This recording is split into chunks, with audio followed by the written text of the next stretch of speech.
Setup બજાર માટે લઈએ સૌથી પહેલાં ગ્લોબલ માર્કેટ જે રીતે આપણે ચર્ચા કરીએ છીએ એક ગઈકાલે ફ્લેટ ક્લોઝિંગ જોવા મળ્યું હતું યુએસ માર્કેટમાં, જ્યાં એક ડાઉ જોન્સમાં લીલા નિશાનમાં તો S&P અને નાસ્ટેક એક ઘટાડા સાથેનું ક્લોઝિંગ બતાવ્યું છે. હવે ફોકસ યુએસ માર્કેટ માટે મેજર ઇવેન્ટ જે છે 18 સપ્ટેમ્બરની જ છે. ફેડ દ્વારા જે દરોને લઈને નિર્ણય આવશે, પરંતુ એ પહેલાં જે રીતે આપણને અપડેટ આવતી દેખાડી રહી છે જોલ્ટ નંબર્સ જે છે જોબ ઓપનિંગના, ત્યાં આપણને ખાસ કરીને એક ઘટાડો જે છે એ બતાવી રહ્યું છે. કઈ રીતે તમે જોઈ રહ્યા છો આ સેટઅપ? પાછી ગિફ્ટ નિફ્ટી તો મજબૂતી સૂચવી રહ્યું છે, પરંતુ ઓવરઓલ જે વૈશ્વિક બજારો તરફથી સંકેતો આપણા માટે છે, ક્રૂડમાં સતત 4 દિવસનો એક ઘટાડો યથાવત જોઈ રહ્યા છે, એના પર વ્યૂ લઈએ. Good morning everyone. તો યુએસ માર્કેટમાં જે પ્રમાણે આપણે ગઈકાલે પણ વાત કરી હતી કે ડાઉ એના 34 DMA અને S&P 500 પણ એના 34 DMA સપોર્ટ્સને અપ્રોચ કરી રહ્યું છે. તો બાય એન્ડ લાર્જ ત્યાં આગળ ઓવરઓલ વ્યૂ પોઝિટિવ છે અને ઓગસ્ટના લોથી જે એક મોટી રેલી જોવા મળી એનું એક થોડું પુલબેક કોન્સોલિડેશન ચાલી રહ્યું છે, પણ ઓવરઓલ ટ્રેન્ડ પોઝિટિવ છે. જે જોલ્ટ્સના ડેટા આવ્યા એમાં જે ફિગર આવી એ મલ્ટી યર લો પર આવી, લગભગ 3.5 વર્ષના લોએસ્ટ લેવલ પર જોબ ઓપનિંગ્સ જતી રહી. અને માર્કેટ અત્યારે યુએસ માર્કેટ અત્યારે લેબર એમ્પ્લોયમેન્ટ માર્કેટના જે ડેટા છે એમ્પ્લોયમેન્ટ સાઇડના એને વધારે પ્રાધાન્ય આપી રહ્યું છે ફેડ કેટલું ઇન્ટરેસ્ટ રેટ કરી શકે એને ગેજ કરવા માટે. તો આ ડેટા ખૂબ ઇમ્પોર્ટન્ટ છે અને સૌથી વધારે ઇમ્પોર્ટન્ટ જે ફ્રાઇડેનો નોન ફાર્મ પેરોલનો ડેટા છે એ રહેશે. અગર જો નોન ફાર્મ પેરોલનો ડેટા સબસ્ટેન્શિયલી વીક આવે છે એક્સપેક્ટેશન કરતાં, તો 50 બેઝિસ પોઈન્ટ કટની એક્સપેક્ટેશન વધી જશે. અને આને લઈને જ જે યુએસના 10-year ટ્રેઝરી યીલ્ડમાં ગઈકાલે લગભગ 7-8 બેઝિસ પોઈન્ટનો ઘટાડો જોવા મળ્યો. ડોલર ઇન્ડેક્સ પણ રિસેન્ટ જે અપમૂવ હતી એના પછી ગઈકાલે 0.5% નીચે રહ્યો. ખાસ કરીને આપણા માર્કેટ માટે સૌથી વધારે પોઝિટિવ એ છે કે ક્રૂડ ઓઇલ સતત ઘટાડો બતાવી રહ્યું છે અને ડિસેમ્બર 2023 પછીના લોએસ્ટ લેવલ પર જતું રહ્યું છે. અને હું એના ચાર્ટ જોઈ રહ્યો હતો તેમાં એક ક્લિયરલી એક ઓવરઓલ એક કોન્સોલિડેશનનું બ્રેકડાઉન જોવા મળી રહ્યું છે. છેલ્લા માર્ચ 2023થી લઈને જે ટ્રેન્ડ લાઇન આવે છે સપોર્ટ જે આપી રહી હતી રિપીટેડલી, એનું બ્રેકડાઉન કન્ફર્મ થઈ રહ્યું છે.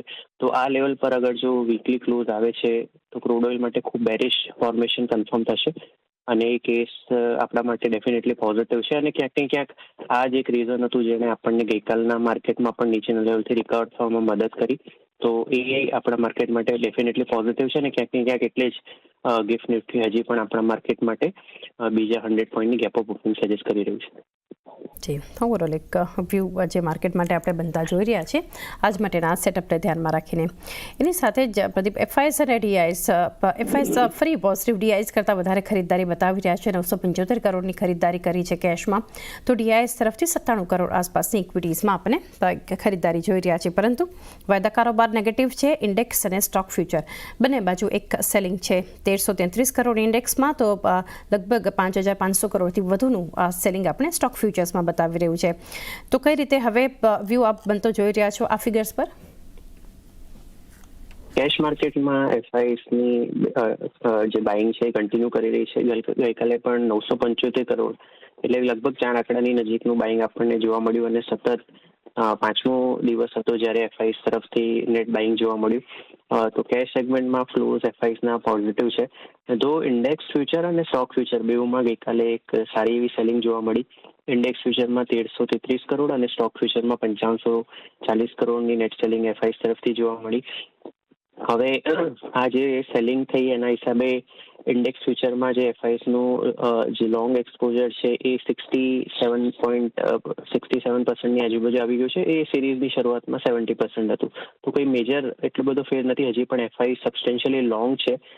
હવે ગઈકાલે જે 1333 કરોડનું સેલિંગ છે ઇન્ડેક્સ ફ્યુચરમાં, એનું બ્રેકઅપ જોઈએ તો નિફ્ટીમાં લોંગ અનવાઇન્ડિંગનું એક જોવા મળ્યું 480 કરોડનું અને બેંક નિફ્ટીમાં શોર્ટ બિલ્ડઅપ 811 કરોડનું જોવા મળ્યું. એટલે આ એક એનું બ્રેકઅપ છે.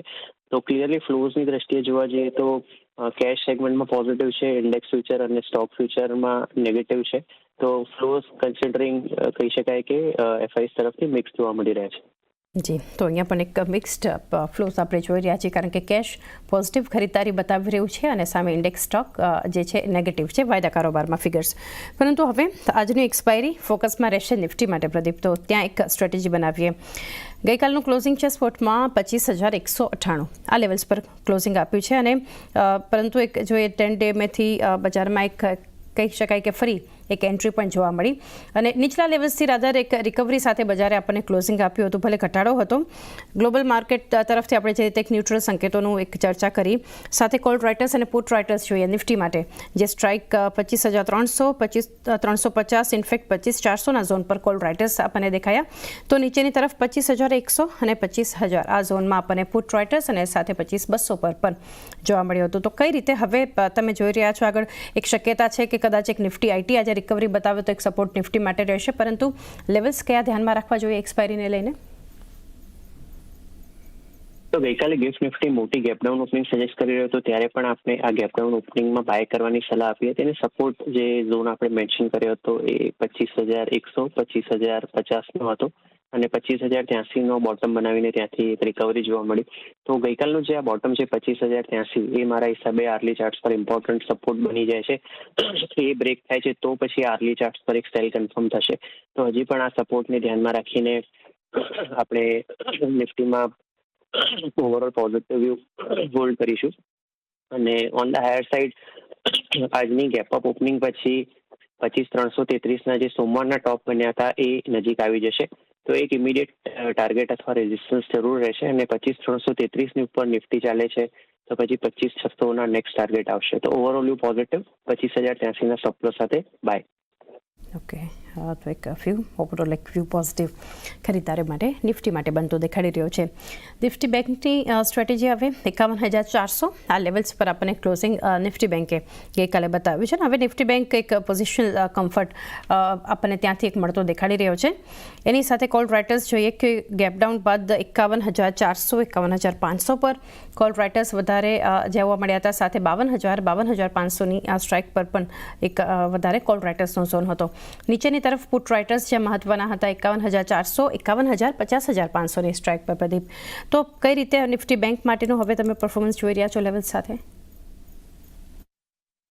ભાઈ, નિફ્ટી બેંકમાં પણ ગઈકાલની ગેપડાઉન ઓપનિંગમાં આપણે બાઇંગની સલાહ આપી હતી અને આમાં ક્લિયરલી તમે આર્લી ચાર્ટ્સ પર જોશો તો એક મેજર સપોર્ટ ઝોન છે એ 51,100ની આજુબાજુ છે. લાસ્ટ વીક જે બોટમ બન્યા હતા એને કનેક્ટ કરીએ તો એક જે ટ્રેન્ડ લાઇન આવે છે એનો સપોર્ટ 51,100ની આજુબાજુ છે.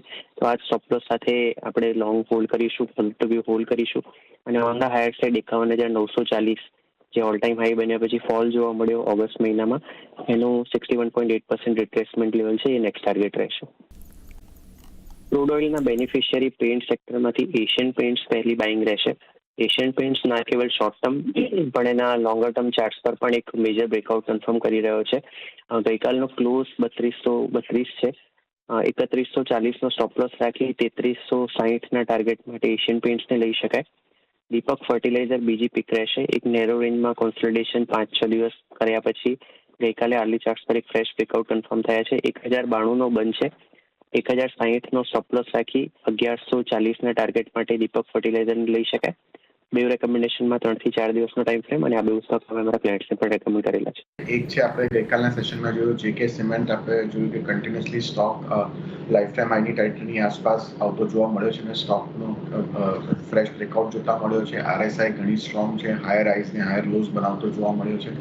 તો જે હિસાબે સેટઅપ છે મને લાગે છે કે સ્ટોક હજી બી અપમૂવમાં રહી શકે છે. 4550 સ્ટોપ લોસ રાખો અને 5,000નો લક્ષ્ય રાખો એ મારી પહેલી પસંદગી રહેશે. સેકન્ડ આપણે ડિસ્કસ કર્યું લાર્જ કેપ રિલાયન્સ. મને લાગે છે કે જે હિસાબે સેટઅપ જોવા મળી રહ્યું છે લાર્જ કેપ્સમાં રેલી ભેગી થતી જોવા મળે છે અને લાર્જ કેપ્સ બધા આઉટ પરફોર્મ કરતા જોવા મળી રહ્યા છે.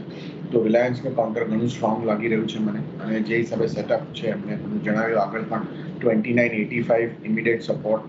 તો એ સ્ટોપ લોસ સાથે લોંગ કરવાની મારી સલાહ રહેશે. 3120 સુધીના લક્ષ્ય આપણને રિલાયન્સમાં જોવા મળી શકે એમ છે. ટ્રેડિંગ કોલ છે Chandni. I will start with Mazagon dock buy સાઇડમાં છે and we have seen stock from making a pace at around 4,140 or 4,150 ત્યાંથી જો આમાં buying heavy steel it is bin continuing.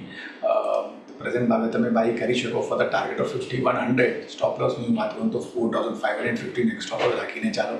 Time frame two hold the contract would be 3 to 4 trading session. બીજો call છે, તમે જોયું તો કે since crude has ફોલન down, તો પેન્ટ ઇન્ડસ્ટ્રીમાં બાઇંગ આવી છે. તો આ પ્રમાણે તમારું ઇન્ડિગો પેન્ટમાં તમે બાય કરી શકો પ્રેઝન્ટ ભાવથી 1480 એક સ્ટોપ લોસ રાખીને ચાલો. Play for the target of 1640. Time frame would be same 3 થી 4 દિવસ માટે. પેન્ટ કાઉન્ટરનું ડિસ્કશન કરી રહ્યા છે અને મારી નજરમાં બર્જર પેન્ટનું કાઉન્ટર છે. પર્ટિક્યુલરલી જો તો second largest decorative pant company છે ઇન્ડિયાની અંદર અને 80% થી ઉપરનો રેવન્યુ કોન્ટ્રીબ્યુશન જે છે ડેકોરેટિવ સેગમેન્ટ આપી રહ્યું છે. તમે જુઓ જૂન બાદ કંપનીએ 3 વખત પ્રાઇસ હાઇક કર્યા છે અને એના હિસાબે અમને લાગે છે કે એને ડિમાન્ડ પણ જે છે એ આઉટલુક બેટર થઈ રહ્યું છે. પ્રાઇસ હાઇકને કારણે માર્જિન જે છે એ આવતા ક્વાર્ટરના પરિણામ આવશે એમાં ઘણા સારા આવશે. અને તમે સ્ટોક જુઓ તો છેલ્લા ઘણા સમય થયા એક ક્યાંક ને ક્યાંક અંડર પરફોર્મ કર્યો હતો, ડિમાન્ડ કન્સર્ન હતા અને ક્રૂડ ઓઇલના પ્રાઇસના હિસાબે રો મટીરિયલ કોસ્ટ વધારે હતી એટલે માર્જિનમાં બહુ ઘણું દબાણ જોવા મળ્યું હતું. હવે બંને વસ્તુ જે છે પોઝિટિવ તરફ જઈ રહી છે. કંપનીએ પ્રાઇસ હાઇક કર્યા છે એનાથી માર્જિન સારું સુધરશે અને સાથે સાથે ક્રૂડ ઓઇલના પ્રાઇસની અંદર પણ આપણે એક મેસિવ ઘટાડો જોઈ રહ્યા છે કે જે આવતા દિવસોની અંદર કંપનીના રો મટીરિયલ બાસ્કેટની અંદર પણ એક સપોર્ટ કરશે. એટલે માર્જિન સુધરતા દેખાઈ રહ્યા છે અને ડિમાન્ડ પણ સુધરતા દેખાઈ રહી છે. તો આ કન્ડિશનની અંદર વેલ્યુએશન વાઇઝ તમે જુઓ તો વેલ્યુએશન જે છે એ રિઝનેબલ દેખાઈ રહ્યા છે કરંટ લેવલથી. અને ફેસ્ટિવ સિઝન આવી રહી છે, દિવાળીની નજીક આવી રહી છે એટલે ચોમાસા પછી નોર્મલી ડિમાન્ડ આઉટલુક જે છે સુધરતું હોય છે. એટલે આ કન્ડિશનની અંદર મને લાગે છે કે બર્જર પેન્ટ આવતા દિવસોની અંદર 3 થી 4 મહિનાનો વ્યૂ લઈને ચાલીએ તો ઉપરમાં 680 રૂપિયા સુધીના લક્ષ્યાંક જોવા મળે એવી સંભાવના દેખાઈ રહી છે. એટલે બર્જર પેન્ટની અંદર હું ખરીદી કરવાની ભલામણ કરી રહ્યો.